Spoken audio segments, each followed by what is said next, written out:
Assalamualaikum, hai guys. Hari ini aku lagi masak lagi untuk cateringan harian aku.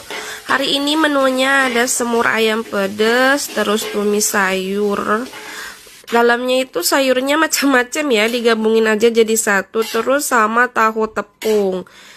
Hari ini aku nggak bikin sambal karena ayam yang aku masak ini udah lumayan pedas juga. Terus ini nih yang bikin aku jarang interaksi dan jarang buka Facebook. Karena apa? Karena aku mulai disibukkan dengan dunia nyata. Sebenarnya nggak terlalu banyak yang catering di aku itu, hanya 20 orang. Awalnya hanya mau 10 orang gitu, tapi ya udah nambah dan alhamdulillah nambah. Ya hitung-hitung menyelam sambil minum air ya, sekalian masakin suami dan jadi cuan selebihnya gitu. Ini dia packingannya seperti ini, rantangannya seperti ini dan sudah rapi dan waktunya dikirim ke kantor Paksu.